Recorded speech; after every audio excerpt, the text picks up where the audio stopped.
Warren Ossie, 35 years old, and earning a steady $47,600 a year driving a city bus for the Birmingham Jefferson County Transit Authority, believed in simple math.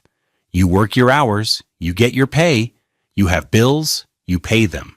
Love was an equation too. You give, you get, and you build something together. He believed this with the same certainty he felt when he eased the 30,000-pound bus into a stop on 3rd Avenue West. But for the past 2 years, the math in his own home had stopped making sense. The equation was broken. It was always a Sunday just after dinner. Nia, their 6-year-old, would be in the living room. The sounds of a cartoon a soft buffer against the tension that always settled over their small kitchen in their rented home in Gate City. This Sunday was no different. The air, thick with the smell of the roasted chicken Warren had made, turned cold as Dominique sat down at the oak table. She didn't bring plates or glasses. She brought her $2,800 Louis Vuitton briefcase and a crisp, condescending silence. Warren sat opposite her, his hands calloused from gripping the bus's steering wheel for 10 hours a day, resting on the worn wood. He had his checkbook and a small stack of envelopes, the Alabama power bill for $188, the water bill for $72, the mortgage statement for their modest $2,450 monthly payment. Dominique opened her laptop, a sleek $119,900 MacBook Pro, and tapped a few keys. She was a senior project manager at a major construction firm downtown, a world of glass towers and 6-figure salaries that felt a universe just away from Warren's route through Ansley and Titusville. She had just received her quarterly bonus. A big one. Warren knew because she had mentioned it casually, a verbal ornament to hang on the week. "Okay, let's get this over with," she said, not looking at him. Her voice was clipped, efficient, the same tone she used on conference calls. "The mortgage is due on the 1st. Did you pay it?" "I always do, Dominique," Warren said softly. "It comes directly from my account. You know that." She sighed, a sound of profound theatrical impatience. "Fine. Utilities? All paid. From my account. Groceries for the week? I went yesterday. Spent $2 at the Piggly Wiggly. It's all put away." She finally looked up, her gaze sweeping over him as if he were a line item she was about to question. Her nails, a perfect crimson, were immaculate. A $90 manicure. His were clean but short, with a line of grease under the thumbnail he could never quite scrub away. "Good. That leaves us with Nia's tuition for the after-school program, which is $300. You need to handle that tomorrow." Warren nodded slowly. His entire paycheck every 2 weeks was a ghost. It appeared in his account and was immediately vaporized by the needs of the house he was told was theirs. "Okay, I can do that." He paused, gathering a small bit of courage. "Your bonus? It was a good one, right? Maybe we could finally get ahead. Maybe put a little extra toward the principal on the house, or start a real savings account for Nia." Dominique's face hardened. She closed the laptop with a soft, final click. "Warren, we've been over this. My bonus is a reflection of my performance. It's for my goals. That money is mine." She leaned forward, her voice dropping to a low, instructive whisper, as if explaining a complex concept to a child. "Your salary, the money you make from driving your bus, that's our money. It runs the household. It pays for the roof over our heads. It keeps the lights on. That's your contribution. My career, my bonuses, my investments. That's how we build wealth. It's separate." He stared at her, the words hanging in the air like poison. "My bonus is mine. Your salary is ours." It wasn't a discussion. It was a decree, a mathematical principle she had invented, one that left him with nothing. Every month, he was left with maybe $50 in his account after every single shared expense was paid from his labor alone. He wore $45 work boots he'd had for 3 years and drove a 2012 Toyota Camry with 187,000 miles on it. She drove a white BMW 3 Series, a $43,000 car, and wore shoes that cost more than his car payment. He felt a familiar, hot shame rise in his chest. He was a good man, a loving father, a reliable husband. But in these moments, at this table, he was reduced to a function. He was the utility account, the gas in the tank, the provider of groceries. He wasn't a partner, he was a resource. And he had no idea how profoundly, devastatingly true that was. He didn't know that she wasn't just saying it. She was living it, documenting it, and filing it away with the government. He just nodded. Okay, Dominique, I understand. What he didn't understand was that she had already erased him from the equation entirely. The facade of their life was built on small, domestic routines that, from the outside, looked like love. Warren was the architect of this normalcy. At 5:15 a.m., while the sky over Birmingham was still a dark, hazy purple, he was in the kitchen. He'd packed Nia's lunch, a turkey sandwich on wheat, an apple he'd cut into slices so she could eat it easily, a small bag of goldfish crackers, and a juice box. He'd write a little note on her napkin every single day. Have a great day, my little star. Love, Daddy. The napkins cost $3 a pack. The love was free. By the time Dominique emerged at 6:45 a.m., dressed in an $700 Armani suit, Warren would have a cup of coffee waiting for her exactly how she liked it, black, with 1 packet of raw sugar. She'd take it with a distracted thanks, her eyes already glued to the screen of her $200 iPhone, scrolling through emails from her office. She never asked about his day, never asked if he was tired. His presence was as expected and as unremarkable as the electricity humming in the walls.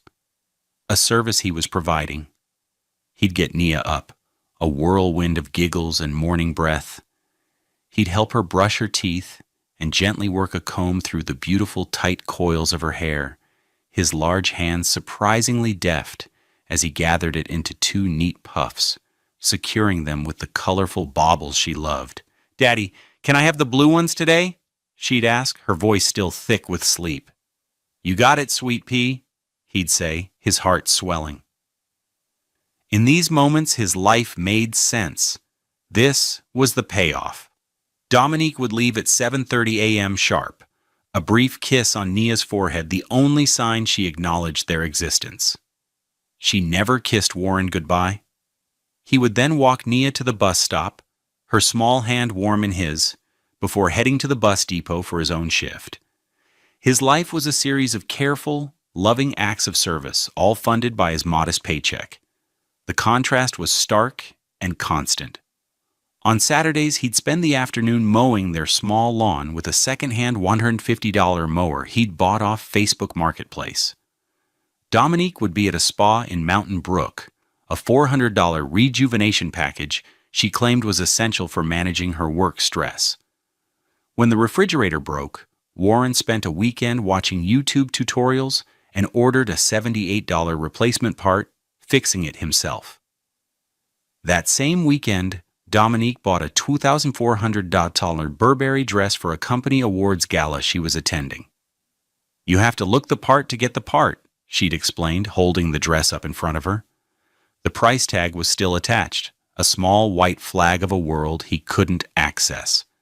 This is an investment in our future. But it wasn't our future. It was her future. And he was just the silent, uncredited investor. He saw the bank statements. He knew her salary was well over $150,000, not including the bonuses. He saw the deposits into her private savings account, an account he had no access to. Tens of thousands of dollars were accumulating there, while his own checking account hovered near zero week after week. When he tried to bring it up gently, she would shut him down with practiced ease. Warren, you don't understand the pressure I'm under. These people, my clients, my bosses, they judge everything. The car I drive, the clothes I wear. It's a game and I have to play it. Your job is stable. It's safe. Mine is a shark tank. Let me handle the finances. You just need to make sure the lights stay on. He let her handle it. He trusted her. He believed against all evidence that she was building something for their family. He had no idea she was building something for herself, on a foundation made of his money and his erasure. The cruelty began as small, casual dismissals, but it escalated, each incident a new layer of humiliation. The outrage accumulated in Warren's chest, a slow, simmering heat he didn't know what to do with. It was at a dinner party at her boss's sprawling home in Vestavia Hills that he first felt the true, chilling depth of her contempt. The house was a palace of glass and steel, with a view of the city lights that looked like a carpet of scattered diamonds. Warren, in his best $120 suit from Men's Warehouse, felt like an imposter. Dominique, shimmering in a silk gown that probably cost a month of his salary, moved through the crowd with an easy grace, laughing and networking. She introduced him to her boss, a man named Richard, whose hand felt soft and dry.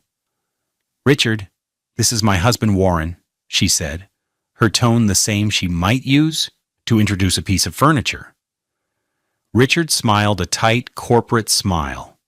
"Warren, good to meet you. What do you do?"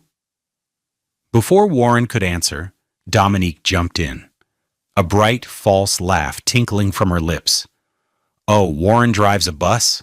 He keeps the city moving." She said it with a little flourish, as if it were a charming, folksy hobby. Richard's smile faltered for a second. "A bus driver? How noble." He turned his attention back to Dominique, and Warren was left standing there, invisible. Later in the evening, he overheard one of her colleagues, a slick man in a tailored suit, say to another, "Can you believe Dominique is married to the bus driver? She's a rock star. Must be a charity case." Dominique was standing nearby. She heard it, and she smiled. She didn't defend him. She didn't correct them. She basked in the contrast, letting his simple profession amplify her own perceived success. Warren felt something inside him go cold. He drove home that night in a thick, suffocating silence, the engine of his Camry the only sound. The second blow came from the person he loved most in the world, and it was entirely unintentional. Naya had started drawing pictures of their family, as all kids do. One Tuesday afternoon, he came home from his shift, exhausted and smelling of diesel fumes. Nia ran to him, clutching a piece of construction paper. "Daddy, I made this for you in school," she said, her eyes shining. Her deep brown skin was luminous under the hallway light, her hair bouncing in its two perfect puffs. He took the drawing and smiled. "Let me see, my little Picasso." It was a picture of their kitchen. A big, round table dominated the center of the page. There was a stick figure with a cloud of curly hair labeled Mommy, sitting in a big chair. There was another stick figure, smaller, with two puffs of hair labeled Naya, in another chair. But on the other side of Thedable, there was only empty space.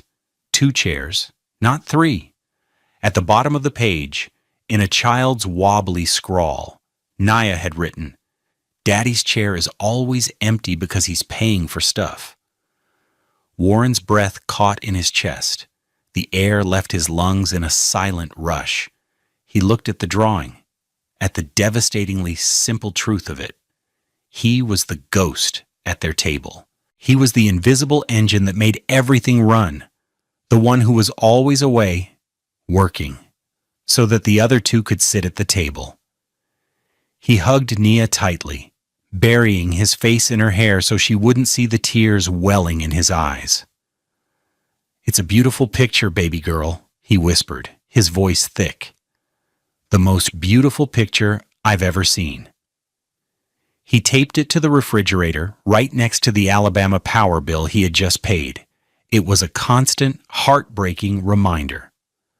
The breaking point, the moment the simmering heat in his chest finally ignited, happened on a sunny Saturday afternoon at a park in Avondale.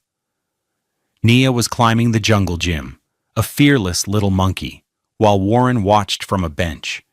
He was supposed to be relaxing on his one day off, but his mind was churning with the numbers, the bills, the constant, gnawing anxiety of being one paycheck away from disaster. He heard the snap before he heard her cry. A sickening crack, followed by a piercing shriek of pain. He was on his feet in an instant, his heart pounding against his ribs. Nia was on the ground, clutching her left wrist, her face a mask of agony. He scooped her up, his mind racing. "It's okay, baby, Daddy's here. We're going to the hospital." The emergency room at UAB Hospital was a blur of fluorescent lights and antiseptic smells. They took x-rays. It was a clean break, a fractured radius. The doctor, a kind woman with tired eyes, set Nia's arm in a bright pink cast. Throughout the whole ordeal, Nia was brave, her cries eventually subsiding into quiet, hiccuping sobs against his shoulder. He called Dominique. She was at a team-building retreat at a luxury resort. "Oh my God, is she okay?" she asked, her voice distant, distracted. "Listen, I can't leave right now. This is critical for my promotion. Just handle it. Use the insurance card. The copay should only be about $40. He handled it. He filled out the paperwork, his hand shaking slightly. He presented their Blue Cross Blue Shield insurance card, the one from Dominique's elite corporate plan. The receptionist took it, typed something into her computer, and frowned. "I'm sorry, sir," she said, her voice neutral. "This policy is showing as active for Dominique Osei and Nia Osei. There's no coverage for a Warren Osei listed." Warren stared at her. "What? That's impossible. We're married. I'm her husband. It's a family plan." The woman typed again. "I can only tell you what the system says. The policyholder, Dominique, removed you from the plan 7 months ago. The effective date was October 1st of last year. 7 months. He felt the floor drop out from under him. 7 months he had been walking around without health insurance, and he hadn't even known. 7 months she had been letting him believe he was covered. A cold dread, sharper and more painful than any broken bone, seized him. The hospital had to bill him as a self-pay patient. The initial bill, just for the ER visit, the x-ray, and the cast, was $9,400. He paid the minimum deposit with his credit card, his hands trembling so badly he could barely sign his name. He carried his daughter, now sleeping peacefully, her pink cast a stark emblem of her mother's betrayal, out to his old Camry. He sat in the driver's seat for a long time, under the harsh lights of the hospital parking deck, the $9,400 bill on the seat beside him like a death certificate for his marriage. He finally understood. This wasn't just about money. This was an erasure. And it was time to find out just how deep it went. The first phone call was the hardest. On Monday morning at 9:02 a.m., Warren sat in his car in the parking lot of the bus depot before his shift. He dialed the number on the back of the insurance card. His heart hammered against his ribs. "Blue Cross Blue Shield, this is Maria. How can I help you?" The voice was professionally cheerful. "Hello, my name is Warren Osei. I'm calling about a policy under my wife's name, Dominique Osei." He gave her the policy number. There was a clicking of keys. "Okay, I have the account pulled up. How can I help you, Mr. Osei?" "My daughter was in the ER this weekend, and I was told I'm not on the policy. I think there's been a mistake." More clicking, a pause. "Sir, I'm showing you were removed from the plan during the last open enrollment period. The change was submitted by the primary policy holder, Dominique Osei, on September 15th of last year. with an effective date of October 1st. The words were cold, bureaucratic, and final. She submitted the change herself? Yes, sir. It was an online submission from her employee portal. Is there anything else I can help you with? No, Warren whispered. Thank you. He hung up the phone, the cheerful voice replaced by a dial tone that sounded like a scream. An online submission. A few clicks of a mouse, and she had severed him from their shared safety net. She had done it deliberately, secretly. The next step was harder. He felt like he was moving through a nightmare. He took a sick day from work, something he hadn't done in years. He drove downtown to the Social Security Administration building on 20th Street North. It was a place of gray walls and long lines, filled with the quiet desperation of people navigating a system they didn't understand. He felt a kinship with them. He had read online that you could request a transcript of your past tax returns. He didn't know what he was looking for, but he had a sick, gut-wrenching feeling that the insurance wasn't the only place he had been erased. After a 2-hour wait, a clerk called his name. He presented his driver's license and Social Security card. I'd like to request transcripts for the last 2 tax years, please, he said, his voice barely a whisper. The clerk, a woman with kind, weary eyes, typed his information into her terminal. The printer behind her whirred to life, spitting out several pages. She stapled them neatly and handed them over the counter. Here you go, sir. Warren walked to a quiet corner of the lobby. His hands trembled as he looked at the first page. It was the transcript for the tax year filed 2 years prior. He saw his name, his Social Security number, and then he saw the line, filing status, married filing separately. He frowned. They had always filed jointly. It saved them money. Why would she file separately without telling him? He scanned down the page. His reported income, $46,800. It was correct. Then he pulled out the second transcript for the most recent tax year. He found his name, his Social Security number, and next to it, the words that made the world tilt on its axis. No record of return filed. He felt a wave of dizziness. No record? He had given her his W-2. He had signed the e-file authorization form, just like every year. Or had he?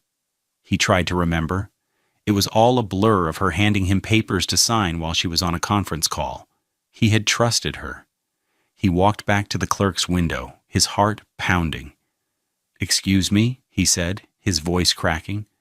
"This says I have no record of a return filed for last year. But my wife filed for us. Her name is Dominique Osei." The clerk's kind eyes filled with a flicker of pity. She knew this story. She had seen it before. "Let me check her file, sir." She typed in Dominique's information. The printer whirred again. She handed him a new set of papers. He looked at Dominique's transcript for the last 2 years. Tax year 2020. Name, Dominique Osei. Filing status, unmarried, head of household. Tax year 2021. Name, Dominique Osei. Filing status, unmarried, head of household. He read it again. And again. Unmarried, head of household. For 2 years, she had declared to the United States government that she was not married. She had claimed their daughter as a dependent under her file alone, gaining a significant tax advantage. She had completely erased his existence, his income, his status as her husband, and Nia's father from the official record. She had taken his W-2 and simply thrown it away. And then he saw something else that made his blood run cold. Under a section for special compensation, there was a line item for $74,000. It was labeled Relocation and Recruitment Incentive. He remembered that. Her firm had transferred her from a different department, and she'd told him the company gave her a small stipend, maybe $5,000, to set up a home office. $74,000.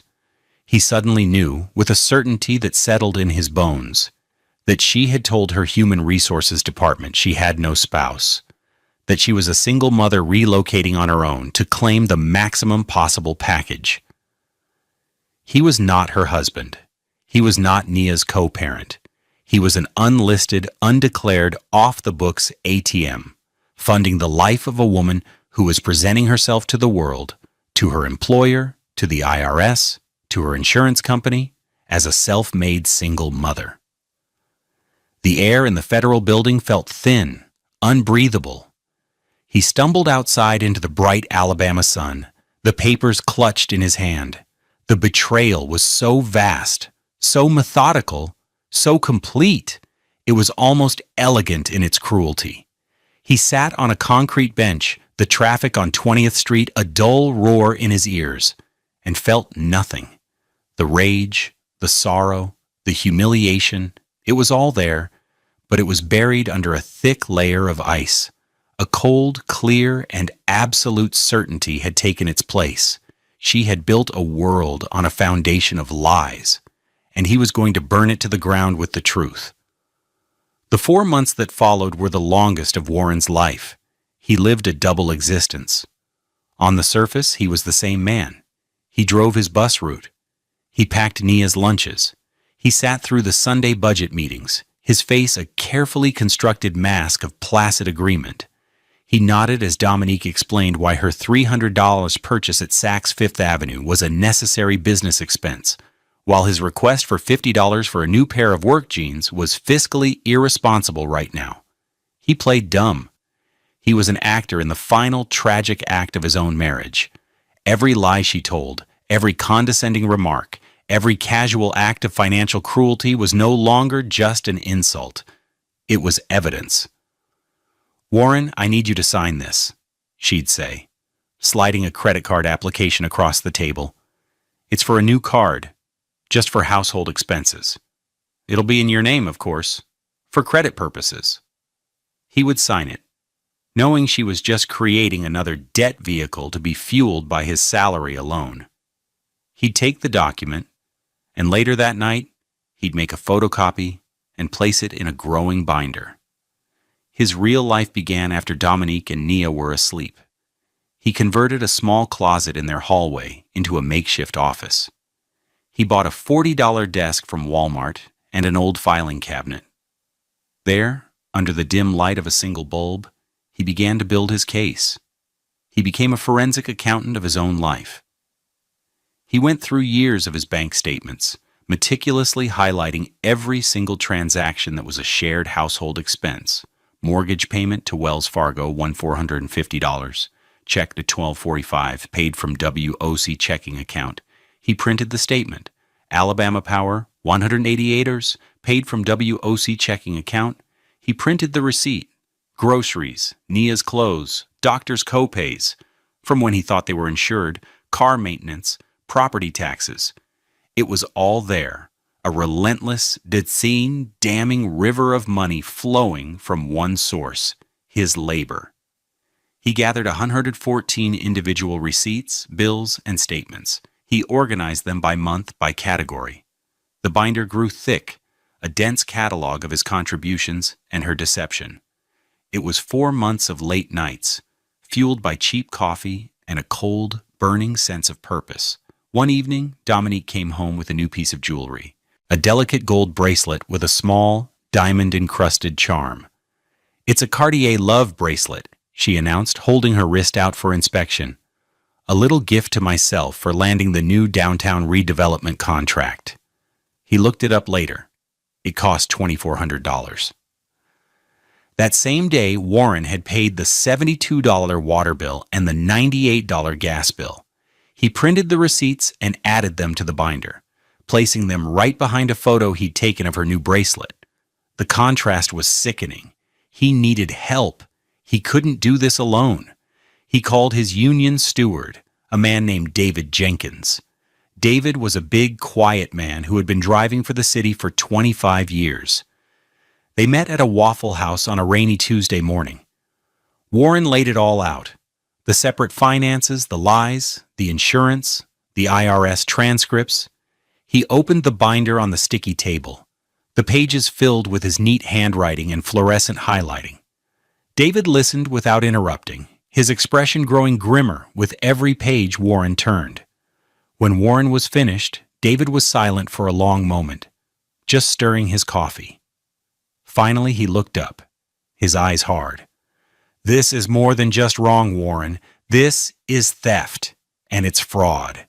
You need to protect yourself, and you need to protect that little girl." "I know," Warren said, his voice hoarse, "but I need it to be official. I need someone to witness it. Will you?" "Damn right I will," David said. He pulled a small notary stamp and a logbook from his bag. He'd become a notary to help other drivers with legal documents. One by one, he stamped and signed each key page of evidence in the binder, his official seal pressing into the paper like a final judgment. There. It's a notarized record now. She can't deny this. His next call was to a CPA friend, Marcus, who worked at a small firm in Homewood. They met for lunch. Marcus reviewed the IRS transcripts and the binder. His professional demeanor quickly gave way to personal outrage. "Warren, this is serious," Marcus said, pushing his glasses up his nose. "Filing as unmarried head of household when you are legally married is federal tax fraud. Period. And telling her employer she has no spouse to get a bigger relocation package? That's benefits fraud. She could face massive penalties, even jail time. She's exposed herself, man. Badly." The words, tax fraud, benefits fraud, gave a name to the monster. It wasn't just a mean-spirited financial arrangement. It was a series of federal crimes. And he had the proof. The final piece of his plan fell into place when Dominique, in an act of supreme cosmic irony, demanded they go to financial counseling. "I just don't think you're appreciating the financial strategy I've put in place for us, Warren," she'd said, her tone dripping with condescension. "We need a professional to mediate, to help you understand the big picture." Warren agreed immediately, his face a perfect picture of reluctant compliance. "Okay, Dominique, if you think it will help." He had his venue. He had his evidence. He had his notarized binder. She wanted to talk about math. He was about to show her the final calculation. The lawyer's office was in a restored historic building downtown, with exposed brick walls and expensive modern art. Warren felt out of place in his simple button-down shirt and slacks, but attorney Melissa Hayes put him at ease immediately.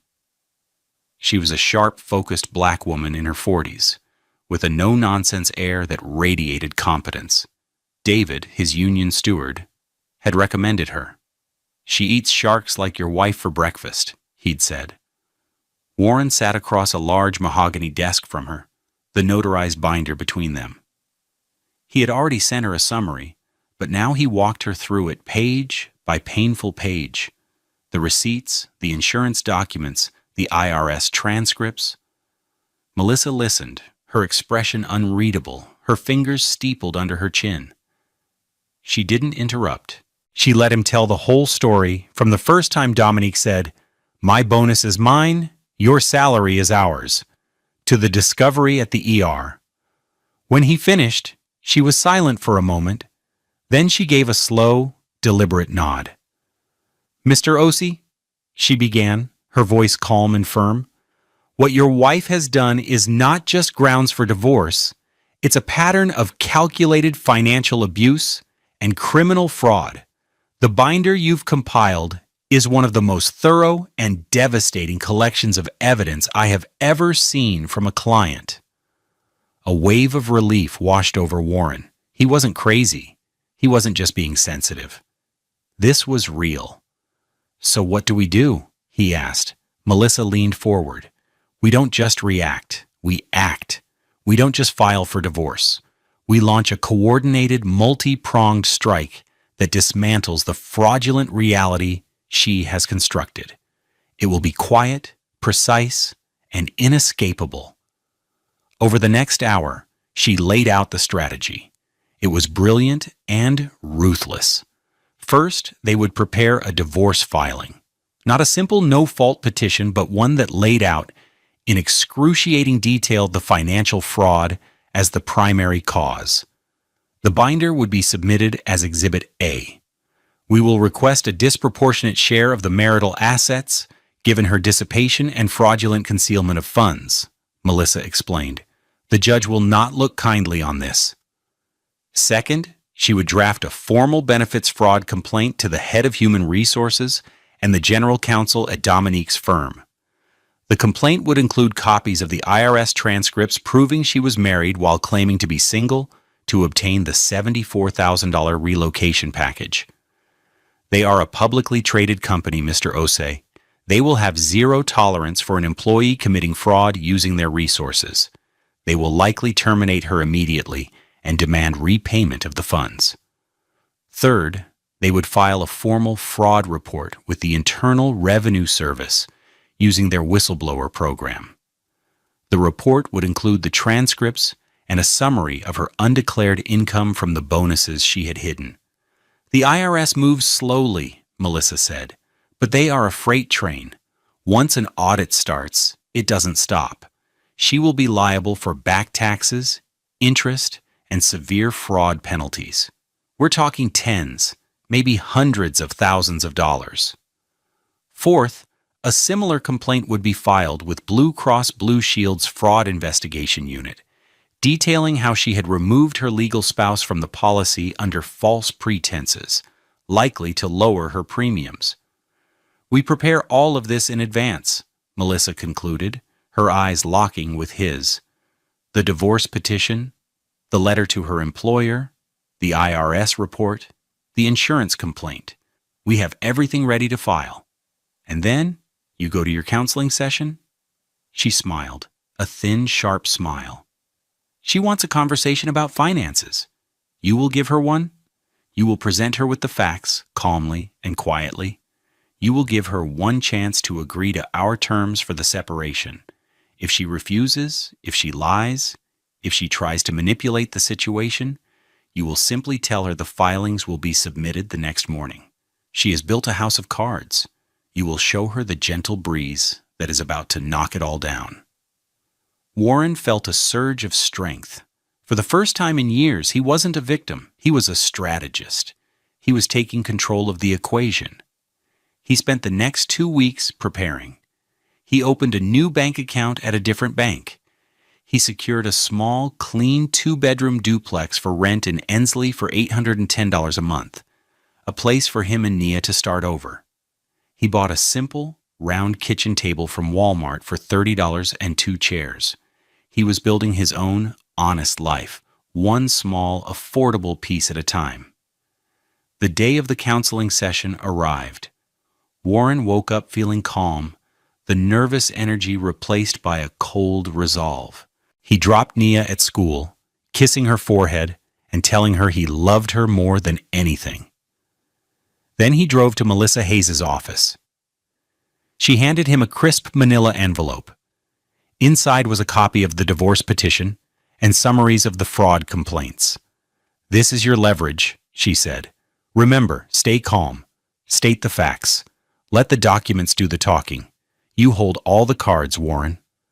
He drove to the counselor's office in a nondescript building in Homewood. He had the thick, notarized binder under his arm and the lawyer's envelope in his hand. He was ready. He was going to apply her math to everything, and the books were finally about to balance. The therapist's office was decorated in calming shades of beige and gray. Soft, ambient music played from a hidden speaker. It was a room designed to soothe, to encourage gentle dialogue. It was the last place on earth Dominique expected to be ambushed. She arrived 5 minutes late, breezing in with an air of harried importance. She was wearing a cream-colored silk blouse and tailored black pants, an outfit that cost more than Warren's monthly rent. Her $2,400 Cartier bracelet glinted under the soft fluorescent lights. She gave Warren a tight, annoyed smile and sat in the chair opposite him, placing her $800 Prada handbag on the floor beside her. "Sorry I'm late," she said to the counselor, a kind-faced woman named Dr. Albright. "I had a last-minute crisis on the Henderson project. You know how it is." Dr. Albright smiled warmly. Not a problem, Dominique. Thank you both for coming in. So, you mentioned on the phone that you wanted to discuss some financial disagreements. Why don't you start by telling me what's on your mind? Dominique launched into her well-rehearsed speech. She painted a picture of herself as the savvy, forward-thinking financial strategist of the family, burdened by a husband who just didn't understand the complexities of modern wealth creation. I'm trying to build a future for us, for our daughter, she said, her voice filled with manufactured sincerity. But Warren has this very simplistic paycheck-to-paycheck mindset. He doesn't see the big picture. I need him to get on board with the program, to trust my financial leadership. Warren listened without expression, his hands resting on the thick binder in his lap. He let her talk for 10 straight minutes. He let her weave her tapestry of lies, her narrative of his incompetence and her brilliance. When she was finally finished, Dr. Albright turned to him. Warren, what are your thoughts on this? Warren took a deep breath. This was it. He didn't raise his voice. He didn't show any anger. He simply leaned forward and placed the 3-inch thick notarized binder on the glass coffee table between them. It landed with a soft, heavy thud that seemed to suck all the air out of the room. Dominique stared at it, a flicker of confusion in her eyes. What is that? This, Warren said, his voice level and clear, is the math. Your math. You said my salary is ours. So I decided to track where ours went. He looked at Dr. Albright. Ma'am, would you mind opening to the last page? There's a summary I prepared. Puzzled, the counselor reached for the binder and opened it. Her professional composure dissolved as she read the final page. Her eyes widened. My goodness, she whispered. She looked up from the page, her gaze shifting from Warren to Dominique with a new, horrified understanding. According to this summary, over the past 24 months, 100% of the documented household expenditures, mortgage, utilities, food, childcare, property taxes, totaling over $87,000, were paid solely from Warren's bank account. Dominique's face went pale. That's ridiculous. That's not true. He's twisting things. Warren didn't look at her. He continued to speak to the counselor. Every receipt is in there, every bank statement, every check copy, all notarized. He then reached for the manila envelope Melissa had given him. He opened it and slowly, deliberately, placed a single document on top of the binder. It was a copy of her IRS tax transcript. He pointed to a highlighted line. You said your bonus is yours, and your salary is yours. You were so right, you even told the federal government. For the last 2 years, you filed as unmarried head of household. You told them I didn't exist. Dominique's mouth opened, but no sound came out. The color drained completely from her face, leaving her with a sickly gray pallor. Her eyes were wide with a dawning animal terror. There was no audience here to perform for, no colleagues to impress, just a quiet room, a stunned therapist, and the inescapable math of her betrayal. Warren placed another document on the pile, the letter from Blue Cross Blue Shield, confirming he'd been removed from the policy 7 months prior. You removed me from our health insurance. You let me walk around for 7 months uninsured. When Nia broke her arm, I was handed a bill for $9,400. He let that sink in. The silence in the room was absolute, broken only by the faint hum of the air conditioning. Dominique's hand, the one with the $2,400 bracelet, began to tremble. She reached for the binder as if to snatch it away to make it disappear. But Warren was already placing the final papers on top, the separation filing, the draft of the fraud complaint to her employer, detailing the $74,000 relocation package, the draft of the IRS whistleblower report. He finally looked directly at her, his eyes cold and empty of the love he once felt. "You filed us away, Dominique," he said, his voice quiet but carrying the weight of 1,000 humiliations. "So, I filed us apart."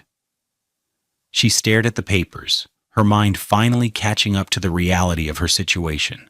Her career, her reputation, her financial independence, her entire meticulously constructed world, it was all about to be incinerated by this quiet man she had dismissed as simple. The man who drove a bus, the man whose salary she had treated like a utility.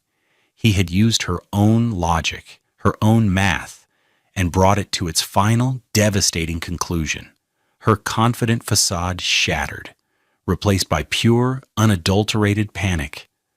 The session was over. The marriage was over.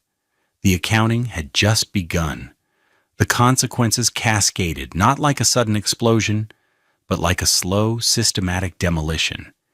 Each piece of Dominique's carefully constructed life was dismantled with brutal efficiency. The first call came 2 days after the disastrous counseling session. It was from the general counsel of her firm. Melissa Hayes' letter, sent via certified mail, had arrived. The allegations of benefits fraud, supported by the irrefutable evidence of the IRS transcripts, were a ticking bomb in the corporate headquarters. Dominique was placed on immediate, unpaid administrative leave pending an internal investigation. The investigation took less than a week. She was summarily fired for gross misconduct in breach of the company's ethics policy. A letter from their legal department followed, formally demanding the repayment of the full $74,000 relocation package within 90 days. The second blow came from the divorce court. The notarized binder, submitted as Exhibit A, was so damning that Dominique's lawyer advised her not to even contest the financial claims. The judge, a stern woman who had seen everything, was visibly angered by the evidence of Dominique's fraud. In the final decree, Warren was awarded 65% of the marital assets, including the majority of the equity in the house they would now have to sell. The judge's ruling explicitly cited Dominique's pattern of egregious financial malfeasance and fraudulent concealment of assets. The third wave was the IRS. The audit was triggered within 2 months. It was a slow, grinding process that consumed her life. They uncovered the 2 fraudulent years of filing, the hidden bonuses, and the undeclared income. The final bill was staggering: $54,800 in back taxes, another $22,000 in fraud penalties, and accumulating interest. Her once impressive private savings account was completely wiped out just to pay the initial penalties. Her reputation in the Birmingham business community was destroyed. News of her firing and the reasons for it traveled quickly through the tight-knit world of construction and development. She was blacklisted. The dream of a $540,000 townhome in Mountain Brook evaporated.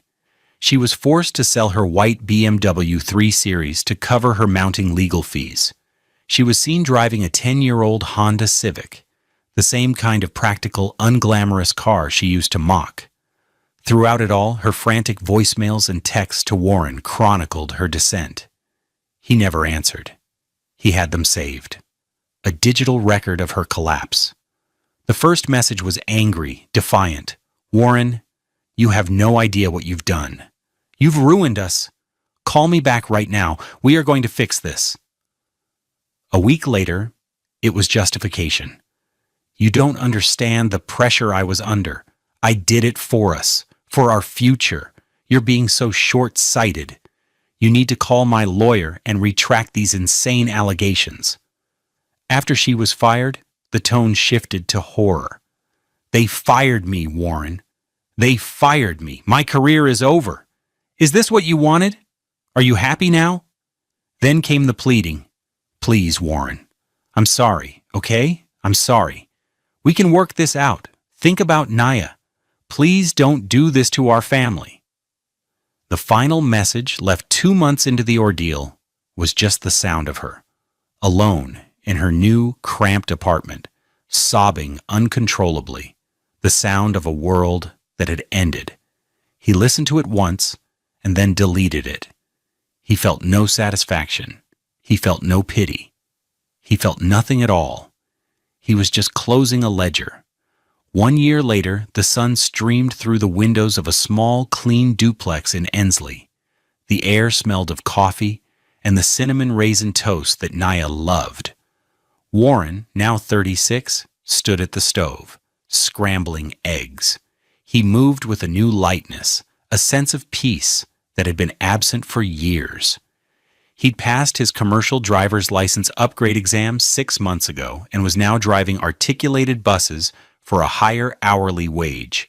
His annual salary, now a more comfortable $58,200. The most important document in his life was no longer a tax transcript or a bank statement, but a new insurance card from the Transit Authority's employee plan. It listed 2 names, Warren Osei and Naya Osei. He was her sole provider, and for the first time it felt like a badge of honor, not a burden. Their life was simple, but it was real. Their kitchen table was the $30 round one from Walmart. It now had 3 chairs. The third one was for David, his union steward, who often came over for Sunday dinners, or for Marcus, his CPA friend. It was a chair for community, for the family you build, not just the one you're born into. Every Sunday morning, Warren and Naya had a new ritual. They would walk the 6 blocks to the Ensley Farmers Market. It was a vibrant, bustling place, filled with the sounds of local musicians and the smell of fresh produce. Nia, now 7, would hold his hand, her hair braided with colorful beads that clicked softly as she walked. "Okay, my little star," Warren would say, kneeling down to her level. "What's the rule?" Naya would beam, her luminous brown eyes dancing. "I have to pick out one vegetable I've never tried before." This week, she chose a bunch of purple carrots. He paid the farmer $3, and they walked home, Nia proudly carrying her prize. In their small garden patch out back, they had planted tomatoes and green beans. It was a garden of their own making, a place of growth. Taped to their new refrigerator was a new drawing from Naya. It was a picture of their new kitchen table. There was a big stick figure with a happy smile labeled Daddy. There was a small stick figure with beaded braids labeled Naya. And sitting in the third chair was a big, fluffy cat they had adopted from the local shelter. At the bottom, Naya had written, "Our table is full." Warren knew that Dominique was living somewhere across town, working a low-level administrative job. He had heard she was taking classes at a community college. He hoped, for her sake, that she would find a way to build an honest life. He had forgiven her, not for her, but for himself. He had to release the anger to make room for the peace that now filled his home. True wealth, he had learned, wasn't measured in bonuses or stock options. It had nothing to do with Cartier bracelets or luxury cars. True wealth was the feeling of his daughter's hand in his. It was the security of knowing the insurance card in his wallet was real. It was the quiet joy of a Sunday morning, walking to the market to buy a bunch of purple carrots. It was a kitchen table with enough chairs for everyone you loved, a table that was always full. What do you think is the most important thing to teach a child about money and value? Share your thoughts in the comments below, and if you found this story of justice and new beginnings meaningful, please like and subscribe for more.